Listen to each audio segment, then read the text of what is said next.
Let me ask you something. Before I tell you my story, I want you to think about someone you love. Maybe it's your partner. Maybe it's your parent. Maybe it's someone you haven't spoken to in years, but you still think about them on quiet evenings. Now imagine giving that person everything. Not just some things. Not most things. Everything. Your youth. Your career. Your ambitions. The version of yourself that once had dreams that belonged only to you. Imagine choosing them over yourself for 30 years. Every single time. And then imagine sitting across from that same person, while they calmly tell you they've chosen someone else. My name is Margaret Whitmore. I'm 61 years old.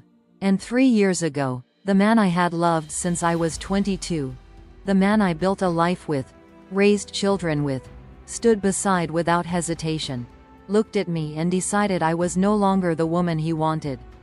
He left me for someone young enough to be our daughter.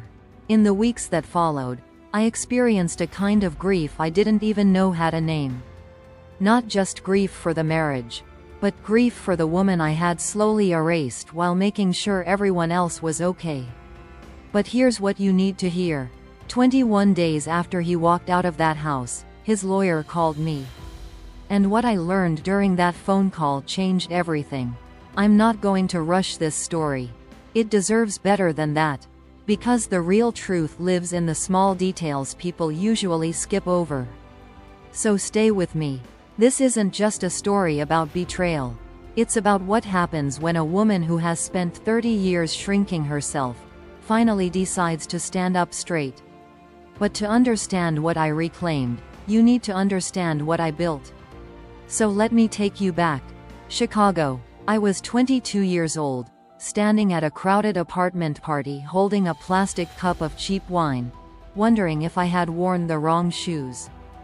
I wasn't the most confident woman in the room.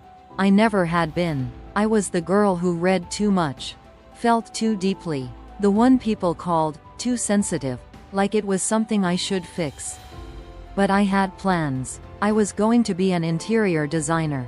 Not just any designer. I wanted to restore historic homes, the kind with cracked plaster, original hardwood floors, and stories soaked deep into the walls. I wanted to bring forgotten places back to life. I had a portfolio started, applications sent out. I was certain I was standing on the edge of becoming exactly who I was meant to be. And then I met Daniel. He was standing near the window, holding a glass of water instead of wine. Not the loudest man there. Not the flashiest, but calm, grounded, solid. He caught me staring. He didn't look away. We talked for 4 hours that night.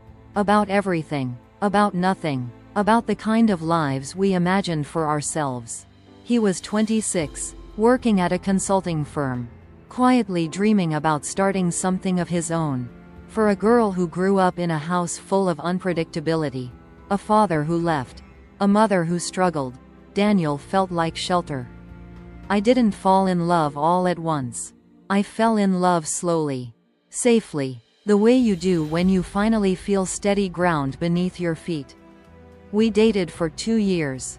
Careful at first, both of us pretending we weren't already imagining forever. He proposed on a Tuesday night. Nothing fancy, just the two of us at our tiny kitchen table. "I don't want to imagine my life without you in it," he said. That was it. No big speech, no grand gesture. I said yes before he finished the sentence. We married that June. Small ceremony. 43 guests. My mother cried. His mother wore a hat that was slightly too big and didn't care one bit. We couldn't afford a honeymoon, so we drove to a lake house a friend offered us. It rained most of the week. We didn't mind. Our first apartment had thin walls. We could hear the couple upstairs argue every Thursday night like clockwork. The man downstairs played jazz records every Sunday morning. Our sofa leaned slightly to the left.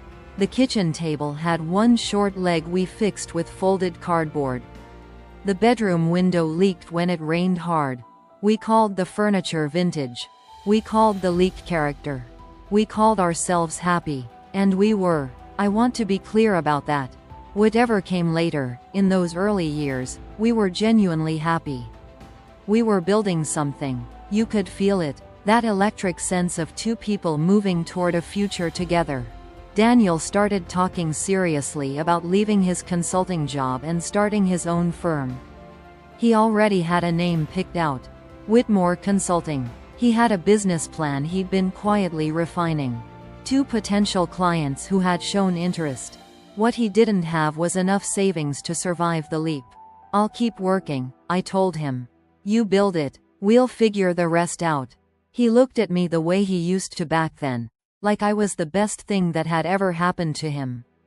I held on to that look for a long time. The first year of his company was hard.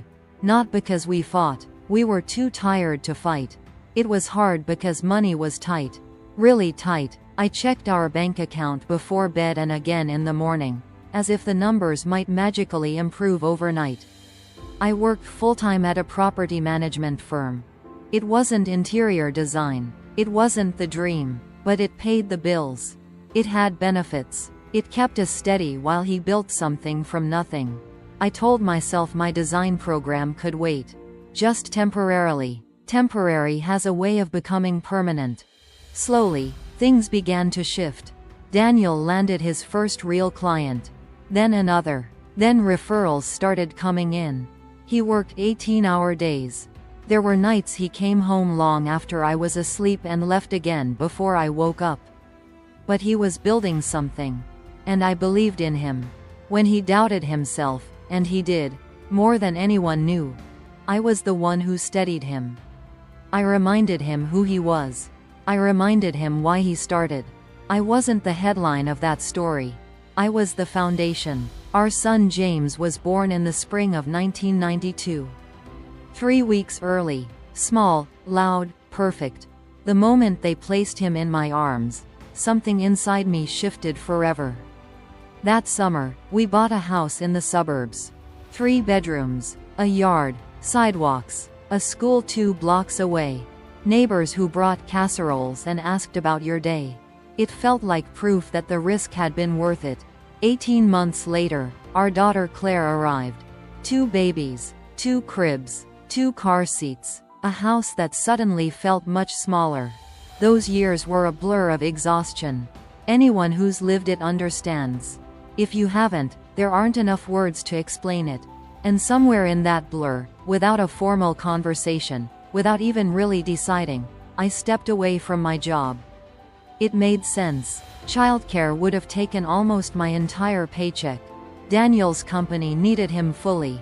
The math made the decision for us. So I stayed home. I told myself it was temporary. I would go back when the kids were older. When life settled down. When there was more time. There is never more time. I want to say something honestly. I wasn't miserable. I didn't wake up every day feeling trapped or resentful. I loved my children with a force that still takes my breath away. I loved the rhythm of our home, school mornings, packed lunches, bedtime stories, Saturday pancakes. There was beauty in those ordinary days. But there was also something quieter. Sometimes, in the still moments, folding laundry, standing at the kitchen sink, watching the kids play in the yard, I would feel this small, almost invisible wondering. When did I become the supporting character in a life that was supposed to be mine too? I never said it out loud. It felt ungrateful, disloyal, like I was complaining about blessings. So I stayed quiet. Whitmore Consulting grew, steady at first, then faster. By the time the kids were in middle school, Daniel had employees. By high school, he had a real office downtown. A staff, a conference room with a view. We moved into a larger house. Not flashy, just comfortable. The kind of place where the guest room actually had matching furniture. From the outside, we looked successful. Solid, fine, and for a long time, I believed that was enough. I managed everything at home. The schedules, the birthdays, the holidays, the appointments. I remembered which teacher preferred email and which one liked phone calls. I made sure Daniel ate dinner when he forgot. I laid out clean shirts for early mornings after late nights. I was the infrastructure of his life. And I told myself that mattered. Because it did. But somewhere along the way, I stopped asking whether I mattered too. The changes started the year our daughter left for college. That September felt different. The house felt different. Too quiet. Too still. The kind of silence that doesn't feel peaceful, it feels empty. I thought I would handle it well. I had read about empty nest syndrome, and assumed I'd transition gracefully. I didn't. I felt untethered, like a boat that had been tied to a dock for decades and suddenly found itself drifting. I joined a book club, took on volunteer work, started redecorating rooms that hadn't been touched in years. I told myself I was finally getting around to the things I had postponed. But something was off, not just in me, in us. Daniel had changed too, not dramatically, not all at once, slowly, subtly, the way water reshapes stone over time. He began staying later at the office. One night a week, then two, then most nights. There was always a reason. A client dinner, a deadline, a new contract. At first, I didn't question it. Hard work had always been part of who he was. But then came the suits. New ones, tailored, sharper, younger. He changed his cologne, joined a gym, started eating differently. He downloaded apps on his phone and angled the screen away from me without even realizing he was doing it. When I asked gently, he smiled. "Can't a man improve himself, Margaret?" Of course he could, but something in my chest tightened anyway. I told myself I was imagining things. That after 30 years of marriage, you earn the benefit of the doubt. That seasons change. That distance doesn't always mean disaster. But the distance kept growing.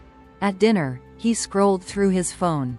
In bed, he turned slightly away from me. Not angrily, just absent, like his body was there, but his attention belonged somewhere else. Our conversations became practical. Schedules, groceries, car maintenance. We spoke like coworkers managing a household, not two people who once stayed up until 2 in the morning talking about dreams. Small things started irritating him. The way I told a story. The way I loaded the dishwasher. The way I laughed too loudly at something on television. "You're overthinking," he'd say when I asked if something was wrong. Overthinking, as if noticing the shift in your own marriage is a personality flaw. Then came the Sunday. He told me he had a networking event. 6 o'clock, on a Sunday. I watched him dress. The charcoal suit with the fine pinstripe.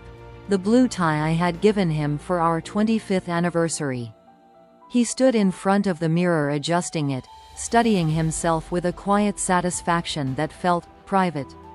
"Since when does networking require your best suit?" I asked lightly. He didn't look at me. "You're reading too much into things again." Again, I let it go. I had become very good at letting things go. 2 weeks later, he said he'd be working late. I don't know what shifted in me that evening, but something refused to stay quiet. I made his favorite dinner. Roasted chicken with rosemary and lemon. I packed it carefully into a container. And I drove downtown. I told myself it was a sweet surprise. I told myself a lot of things on that drive. The restaurant was warm and softly lit. The kind of place that makes everything look better than it really is. I walked in through the main entrance. And I saw him. He was sitting at a corner table near the window, leaning forward, smiling in a way I hadn't seen in years. Not polite, not professional, alive. Across from him sat a woman. She couldn't have been older than 30. Smooth skin, effortless beauty, the kind that hasn't yet been shaped by disappointment or long responsibility. She reached across the table toward him. And he leaned in. I stood there holding a container of roasted chicken, watching my husband look at another woman like she was something new and exciting. He looked happy, not obligated, not tired, happy. And then he looked up. Our eyes met. Shock crossed his face first. Then guilt. Then that controlled blank expression I had been seeing for months. He stood up quickly. "Margaret," he said quietly, stepping toward me. "This isn't what you think." But it was exactly what I thought. There was no alternate version of what I was seeing. I didn't scream. I didn't cry. I didn't make a scene. 30 years of dignity doesn't collapse in public. I walked to the table. I placed the food gently on the edge of it. I looked at him for one long moment. "I won't embarrass you," I said calmly. "Enjoy your evening." Then I turned and walked out. Back straight, steps steady. I didn't let myself brake until I reached the parking garage. I sat in the driver's seat, hands gripping the steering wheel. And then I fell apart. Completely, quietly, alone. I sat in that parking garage for almost 40 minutes. Crying the way you cry when no one is there to witness it. No audience, no comfort, just the sound of your own breathing trying to steady itself. Eventually, I wiped my face, fixed my hair in the mirror, and drove home. I turned on the kitchen light, sat in the chair by the living room window, and I waited. He came home just after midnight. He stopped when he saw me sitting there in the dark. For a second, neither of us spoke. Then he turned on the lamp and sat down across from me. His voice, when he finally spoke, was calm. Too calm. "I think we should consider a separation." Separation. Such a careful word for something that destroys everything. He talked for a long time. About rediscovering himself. About feeling alive again. About happiness. As if happiness were something he had only recently discovered, and I had somehow been standing in the way of it for 30 years. When he finished, I asked him one question. "Were you happy when we were building the business?" He didn't answer. Within days, he had moved into an apartment downtown. He packed efficiently, methodically, like this had been planned.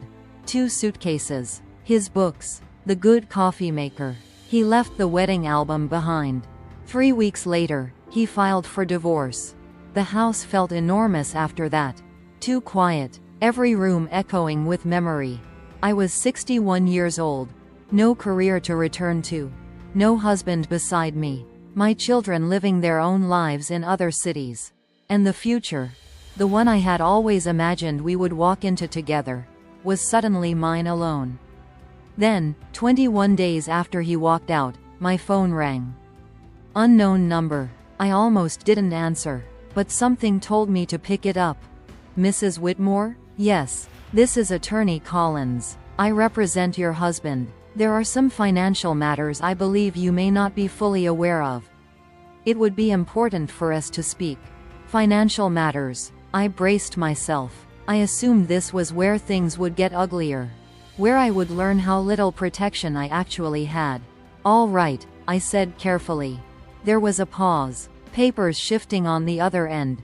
"Mrs. Whitmore, 18 years ago, when Whitmore Consulting underwent a corporate restructuring, amended incorporation documents listed you as a 50% silent partner in the company." The kitchen went very still. "I'm sorry," I said. "That's not possible." "It is," he replied. "Your signature appears on the amended filing. Under current law, you are legally a 50% owner of Whitmore Consulting." I stared out the window at the garden I had planted 12 years ago. A red cardinal sat on the fence, bright against the gray sky. And then I remembered, 18 years ago, a stack of papers, Daniel standing in the doorway, coat still on, explaining quickly that it was routine restructuring. Tax protection, standard procedure. He needed my signature. He needed it fast. I signed. Of course I signed. After 30 years of marriage, you don't treat your husband's paperwork like a stranger's contract. I signed, and I never thought about it again. "Does he know?" I asked quietly. "He does now," the attorney said. Daniel called that evening. And for the first time since all of this began, his voice wasn't controlled. "You knew?" he asked. Tight, strained. "I signed what you put in front of me," I said calmly. "I trusted you." There was silence on the line. Not the comfortable kind. The kind that stretches tight, like something about to snap. "That was for tax protection," Daniel said finally. It didn't mean anything. It meant enough for your attorney to call me, I replied. He exhaled sharply. You're not actually planning to claim half the company. I looked around the kitchen. The room I had remodeled myself. The cabinets I had painted. The dinners I had hosted for his clients. For 30 years, I said quietly, I supported that company. I hosted the events. I entertained investors. I stayed home so you could travel. If I am legally half owner, then perhaps I already claimed it. He didn't respond. 2 weeks later, we sat across from each other in a mediation office downtown. Neutral walls, neutral carpet, neutral people trying to untangle a very non-neutral life. Daniel looked tired, not remorseful, just tired. His attorney explained the valuation. Whitmore Consulting was worth significantly more than I had imagined. Half of it was security. Not revenge. Security. Daniel leaned forward. You don't understand how complicated this is. Clients will panic if they think there's instability. I folded my hands in my lap. Calm. Steady. Then perhaps, I said, you should have considered that before walking away. For the first time in months, I saw something flicker across his face. Not anger. Not superiority. Fear. Negotiations lasted hours. He offered the house. I already lived in it. He offered savings. I had helped build those too. Finally, the mediator asked the simplest question. What outcome feels fair to you, Mrs. Whitmore? Fair. I thought about the years I had stepped back so he could step forward. The promotions I declined. The conference I never attended. The small dreams I quietly folded away. I want what is legally mine, I said. Nothing more, nothing less. The final agreement was signed 3 weeks later. I retained 50% ownership, but instead of staying tied to the company, I negotiated a structured buyout over 5 years. Monthly payments. Significant ones. Enough to ensure I would never depend on anyone again. When Daniel signed the documents, he didn't look at me. But as we stood to leave, he hesitated. I didn't think you would fight, he admitted. I met his eyes. I didn't either. The first payment arrived on a quiet Tuesday morning. I sat at the same kitchen table, the one where I had cried in the dark weeks earlier, and stared at the notification on my phone. It wasn't about the money. It was about recognition. I hadn't been invisible. I hadn't been, just, anything. I had been a partner all along. Months passed. The house no longer felt empty. It felt peaceful. I took a business course at the local community college, something I had once wanted to do but never made time for. I met women there who were starting over at 55, 60, even 70. Women who had been widowed, divorced, reinvented. I realized something slowly. Daniel leaving hadn't destroyed my life. It had forced me to finally step into it. One afternoon, my daughter visited. She sat across from me and said, "Mom, you seem different." How? Stronger. I smiled. Maybe I always was. A year after the divorce was finalized, Daniel sent a short message. "I hope you're well." That was all. No apology. No explanation. And for the first time, I didn't need one. I walked into the backyard that evening. The garden was blooming, fuller than it had been in years. I realized something that surprised me. The betrayal had hurt. The separation had shattered me. But the truth had rebuilt me. Sometimes the greatest mistake someone makes is underestimating the quiet strength of the person beside them. I spent 30 years believing I was supporting someone else's future. It turns out, I was securing my own.